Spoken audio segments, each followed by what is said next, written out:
안녕하세요. 오늘 당신이 보내주신 자료를 함께 깊이 파고들어 볼 시간입니다. 아주 강렬하고 어쩌면 좀 기묘하기까지 한 텍스트, 바로 요한계시록 6장이죠. 네, 이 텍스트는 수세기 동안 수많은 예술가에게 영감을 주기도 했지만 동시에 수많은 논쟁과 두려움의 원인이 되기도 했어요. 특히 오늘 우리가 살펴볼 6장은 그중에서도 가장 상징적이고 유명한 장면들로 가득 차 있죠. 맞아요.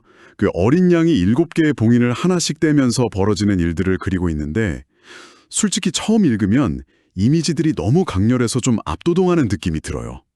흰 말, 붉은 말, 검은 말, 갑자기 하늘에 별이 떨어지고요. 그렇죠. 이번 시간의 목표는 바로 이 상징적인 이미지들이 대체 무엇을 의미하는지 그 퍼즐 조각을 하나씩 맞춰보는 겁니다. 아주 좋은 접근이에요.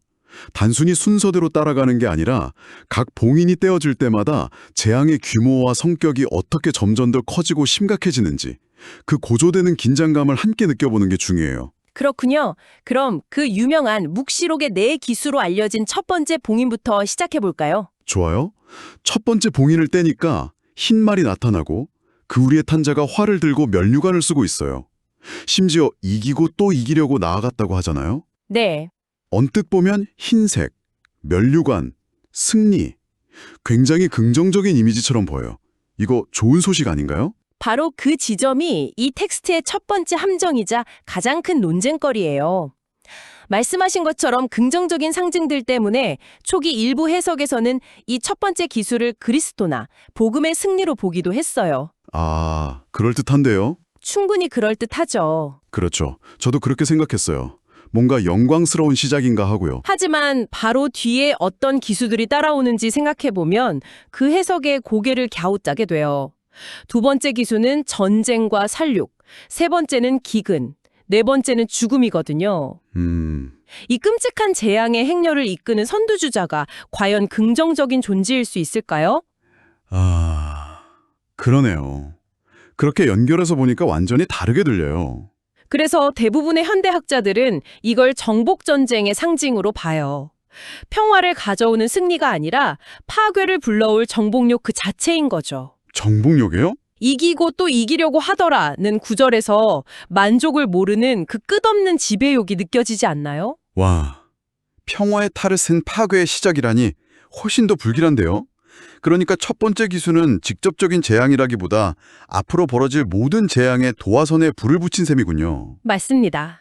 그렇게 시작된 정복이 결국 피를 부르는 건 당연한 수순일 테고요. 그게 바로 붉은 말을 탄 두 번째 기수의 역할이겠죠. 정확해요. 아주 자연스러운 흐름이죠. 두 번째 봉인일 때자 붉은 말이 나오고 탄자는 땅에서 화평을 제하여 버릴 권세와 큰 칼을 받아요. 큰 칼. 여기서 핵심은 서로 죽이게 한다는 표현이에요.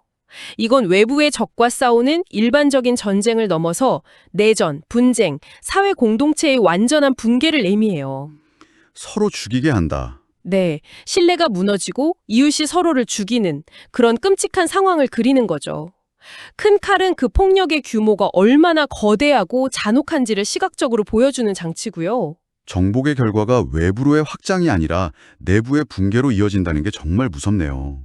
그리고 전쟁이 휩쓸고 간 자리에는 언제나 굶주림이 따라오기 마련이죠. 그렇죠. 세 번째 봉인에서 등장하는 검은 말과 저울을 든 기수가 바로 그 기근을 상징하는 거고요. 맞아요. 그리고 이때 들려오는 목소리가 상황이 얼마나 심각한지를 구체적으로 알려주죠. 한 데나리온의 밀 한 되어 한 데나리온의 보리 석대로다. 여기서 데나리온이 당시 노동자의 하루 일당이었죠. 네, 맞습니다. 하루 종일 뼈 빠지게 일해서 번 돈으로 겨우 밀 한 줌. 그러니까 한 사람이 하루 먹을 양밖에 못 산다는 거잖아요. 이건 그냥 물가가 좀 비싸다는 수준이 아니라 생존 자체가 불가능한 경제 붕괴 상황이네요. 바로 그거예요. 그런데 정말 이 텍스트가 날카롭다고 느껴지는 부분은 바로 그 다음에 나와요. 어떤 부분이요? 감람류와 포도주는 해치지 말라. 맞아요. 저 이 구절을 읽으면서 등골이 오싹했어요. 이건 단순히 기근을 묘사하는 게 아니라 마치 가난한 사람들만 골라서 굶어 죽게 하라는 잔인한 명령처럼 들렸거든요. 정확히 보셨어요. 밀과 보리는 서민들의 주식, 생필품이죠. 반면에 감람류, 그러니까 올리브유와 포도주는 당시 부유층의 사치품에 가까웠어요. 아, 즉, 재난이 닥쳤을 때 서민들의 생존에 필수적인 것들의 가격은 천정무지로 치솟아 구할 수 없게 되는데 부자들의 삶은 아무런 영향을 받지 않는다는 거예요. 와, 이건 2000년 전 이야기가 아니라 오늘날 팬데믹이나 경제 위기 때 우리가 목격했던 모습과 너무나도 똑같지 않나요? 그러게요. 너무나 현실적이네요. 재난은 결코 모두에게 평등하게 찾아오지 않는다는 것. 오히려 기존의 불평등을 더욱 극대화시킨다는 걸 너무나도 생생하게 고발하고 있는 거죠. 와, 이 텍스트가 시대를 초월하는 힘이 바로 이런 지점에서 나오는군요. 단순한 신화적 상징이 아니라 너무나 현실적인 사회 비판서의 면모를 보여주네요. 자, 이렇게 정복이 전쟁을 낳고 전쟁이 기근과 불평등을 낳았어요. 이제 네 번째 봉인에서는 이 모든 게 합쳐져서 하나의 거대한 죽음의 파도가 덮치는 느낌이에요. 네, 앞선 재앙들이 개별적인 사건이었다면 네 번째는 그야말로 재앙의 종합 선물 세트 같은 총체적 파국이죠. 말의 색깔부터가 청황색인데 이건 시체가 썩어갈 때의 색, 죽음의 기운 그 자체를 의미해요. 그리고 탄자의 이름은 아예 사망이에요. 더 이상 상징이 필요 없는 거죠. 그리고 음부, 즉 죽음의 세계가 그 뒤를 따른다고 하니 그가 땅의 4분의 1을 검과 흉년과 사망과 땅의 짐승들로 죽일 권세를 받았다고 하죠. 네, 여기서 검은 전쟁, 흉년은 기근, 사망은 아마도 전염병 같은 걸 의미하겠죠. 그렇게 해석하는 게 일반적입니다. 모든 재앙이 총동원되어 인류의 4분의 1이 사라지는 상상조차 하기 힘든 대재앙이네요. 그렇죠. 4명의 기수가 그렇게 땅을 휩쓸고 지나갑니다. 여기까지가 일부라고 할 수 있어요. 인간 세상에서 벌어지는 어쩌면 인간 스스로가 자초한 재앙들이죠. 그런데 5번째 봉인이 떼어지면서 장면과 시점이 완전히 바뀌어요. 맞아요. 갑자기 카메라가 땅에서 확 올라가는 느낌이에요. 이번엔 하늘의 제단 아래를 비추는데 거기서 하나님의 말씀과 그들이 가진 증거로 말미암아 죽임을 당한 영혼들이 있어요. 순교자들이죠. 네, 순교자들이요. 그들이 큰 소리로 외치고 있어요. 그리고 그 외침의 내용이 정말 중요해요. 거룩하고 참되신 대주제여, 땅에 거하는 자들을 심판하여 우리 피를 갚아주지 아니하시기를 어느 때까지 하시려나이까. 아, 이건 단순히 아파요, 힘들어요 하는 신음이 아니에요. 정의를 구현해달라는 심판을 촉구하는 강력한 탄원이죠. 하늘은 대체 언제까지 침묵할 거냐고 묻고 있는 거네요. 바로 그거죠. 어느 때까지입니까? 이 질문은 시대를 초월해서 모든 고통받는 이들의 외침처럼 들려요. 왜 정의는 더디고 왜 악인들은 번성하는가에 대한 근원적인 질문이잖아요. 당신도 이 부분을 읽으면서 마음이 무거워졌을 것 같아요? 그렇죠. 그리고 그에 대한 신의 대답이 또 아주 흥미로워요. 즉각적인 복수를 약속하는 게 아니거든요. 네. 대신 각자에게 흰 두루마기를 주면서 아직 잠시 동안 쉬되 그들의 동무 종들과 형제들도 자기처럼 죽임을 당하여 그 수가 차기까지 하라고 말하죠. 이게 참 복잡한 대답이에요. 흰 두루마기는 그들의 의로움을 인정하고 위로해주는 상징일 텐데 네, 위로의 의미가 있죠. 동시에 아직 더 많은 희생자가 나와야 한다. 그때까지 기다려라 라고 하잖아요. 고통받는 이들에게는 너무나 가혹하고 냉정하게 들릴 수도 있는 답변 아닌가요? 맞아요. 여기서 신의 계획 혹은 신의 시간표는 인간의 정의감이나 기대와는 다르다는 걸 보여줘요.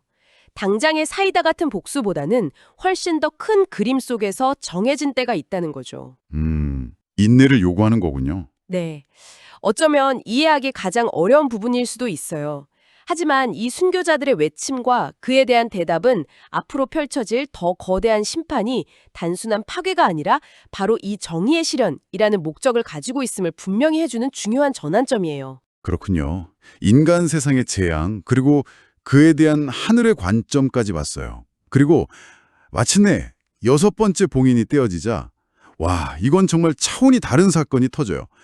이전까지는 그래도 땅의 4분의 1 같은 한계가 있었는데 이건 그냥 우주 전체가 무너져 내리는 것 같아요. 스케일이 완전히 달라지죠. 큰 지진이 나고 해는 검은 천처럼 어두워지고 달은 온통 피처럼 붉어지고. 하늘의 별들은 무화과나무 열매가 떨어지듯 땅으로 쏟아지고요. 네, 고대인들에게 해, 달, 별은 영원 불변하는 신적 질서의 상징이었어요. 그런데 그게 다 무너져 내리는 거예요. 이건 단순한 자연재해가 아니라 창조 질서 자체가 해체되는 그야말로 우주적 붕괴를 의미해요. 하늘은 두루마리가 말리는 것 같이 떠나가고 각 산과 섬이 제자리에서 옮겨졌다는 묘사는 정말 상상만 해도 아찔하네요. 그리고 이 우주적 혼돈은 그 누구도 피할 수 없어요. 이전의 기근에서는 감람료와 포도주로 자신을 지켰던 부자들이 있었지만 이번엔 아니에요. 바로 그 점이 핵심이에요. 텍스트는 땅의 임금들, 왕족, 장군, 부자, 강한 자, 그리고 모든 종과 자유인까지 사회계층을 막론한 모든 인간이 동굴과 산들의 바위 틈에 숨는다고 묘사해요. 인간이 만들어 놓은 그 어떤 권력, 부, 계급도 이 우주적 심판 앞에서는 아무런 소용이 없는 거네요. 네, 완벽한 평등이 가장 끔찍한 방식으로 실현되는 순간이에요. 그리고 그들이 공포 속에서 외치는 말이 정말 충격적이에요. 회개나 용서를 구하는 게 아니라 산과 바위를 향해서 우리 위에 떨어져 보좌에 앉으신 이의 얼굴에서와 그 어린 양의 진노에서 우리를 가리라 고 소리치잖아요. 그렇죠. 그들은 이 모든 재앙이 누구로부터 왔는지, 즉 신의 진노라는 걸 명확하게 인식하고 있어요. 그런데도 마주할 용기가 없는 거고요. 거죠. 와, 심판을 감당할 수 없으니 차라리 소멸로 도피하려는 인간의 극단적인 공포와 절망을 보여주는 장면이에요. 이 모든 끔찍한 사건 끝에 6장은 하나의 거대한 질문을 던지며 끝나요. 그들의 진노의 큰 날이 이르렀으니 누가 능히 서리오? 오늘 우리는 요한계시록 6장을 통해 정복, 전쟁, 기근, 죽음이라는 인간 세상의 재앙에서부터 시작해서 희생자들의 정의를 향한 외침을 거쳐 마침내 온 우주가 뒤흔들리는 거대한 심판의 날까지 따라와 봤어요. 네. 점진적으로 고조되는 이 과정을 통해 이 텍스트는 불의한 질서는 영원하지 않으며 모든 것은 결국 종말을 맞이하고 심판받게 된다는 강력한 메시지를 던지고 있죠. 이 강렬한 이미지들이 2000년이 지난 오늘 우리에게도 여전히 유연한 질문을 던지는 것 같아요.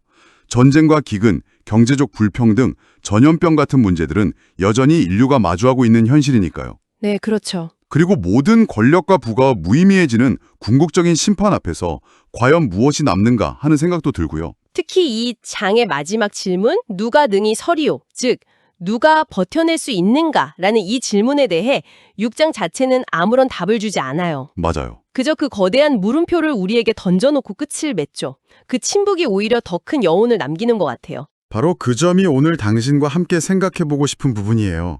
이 모든 것이 무너져 내리는 압도적인 혼돈과 심판 앞에서 굳건히 설 수 있다는 것은 과연 무엇을 의미할까요? 이 텍스트는 답을 주기보다는 질문을 던지고 있어요. 거의 2000년 동안 수많은 사람들을 사로잡아온 이 강렬한 이야기가 당신에게는 어떤 울림을 주는지 그 마지막 질문에 대한 당신만의 답을 찾아보는 것.